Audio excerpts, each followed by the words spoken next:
All right, let's just jump right into this. When you hear the phrase low intelligence, what's the first thing that pops into your head? Probably bad grades, maybe a poor vocabulary. Well, psychology tells us it's not that simple at all. It turns out it's way less about what you know and so much more about how you think. So today, we're going to break down 5 habits that are the real secret signs of a limited mind. And this slide just lays it all out, doesn't it? On the left, you've got all the usual suspects: bad grades, struggling with words, making obvious mistakes. But on the right, psychology points to something much, much deeper. See, true low intelligence isn't really about a lack of information. It's about these mental habits we build to protect our own egos, things like rigid thinking and a total inability to adapt. So let's get into our first habit. And this one is a biggie. It's this powerful pull towards absolute, unshakable certainty. I'm sure you've met someone like this, people who just rarely, if ever, seem to doubt themselves. This quote just hits the nail on the head. That extreme confidence, it isn't a sign of knowledge, it's a shield. It's a defense mechanism. For a mind that feels limited, questioning its own beliefs feels like a genuine threat. So, instead of being curious and open to learning, they just double down and assume they're already right about everything. And this brings us to a super famous idea in psychology, the Dunning-Kruger effect. It's this strange paradox where often the less someone knows about something, the more they think they know. On the flip side, truly intelligent people practice what you might call cognitive humility.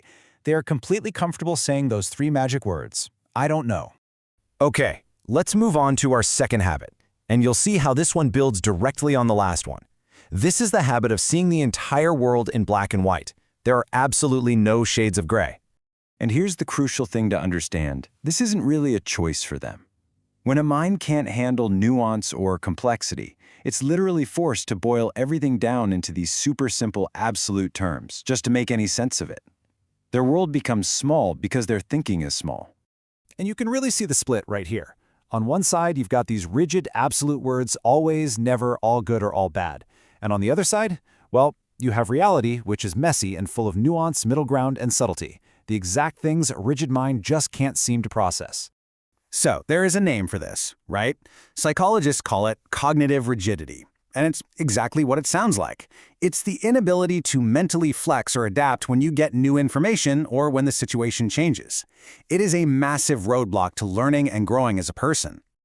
Okay, on to our third habit. This one shifts gears a little bit from how people think to how they feel. This is the tendency to let emotional reactions completely hijack any kind of logical processing. This is such a powerful idea. Think about it. If a fact or a piece of evidence makes them feel uncomfortable, or if it challenges their worldview, it gets instantly rejected, attacked even. But if an idea feels good and comforting, it's accepted without a second thought. How information feels becomes way more important than whether or not it's actually true. And yep, there's a term for this too. It's a classic case of what psychologists call emotion-based reasoning. It's the habit of reacting instead of reflecting. It lets your feelings drive the car, often leading you to reject hard truths simply because, well, they don't feel good. Habit number 4 is one we have all seen in action. It's the chronic, never-ending blame game. For some people, it seems like nothing is ever their fault. And this creates this just devastating cycle.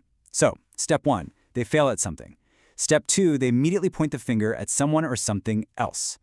Step 3, because it's not their fault, they completely avoid any self-reflection. And what happens next? Step 4, they repeat the exact same mistake. Because they refuse to see their own part in it, they can never, ever learn from it. So what's really going on underneath all this finger-pointing? It comes down to a concept called an external locus of control. It's the core belief that your life is controlled by outside forces, not by your own actions. This becomes a powerful defense mechanism for a fragile ego that just can't handle the tough mental work of self-awareness. And that brings us to our final habit, number 5. This is about turning every single conversation, every little discussion, into a battle that absolutely must be won. And here's the real kicker. It's all about their motivation. For them, a discussion isn't a chance to learn something new, it's a competition. Admitting you might be wrong feels like losing a fight. And really listening to someone else's point of view, that feels like a sign of weakness.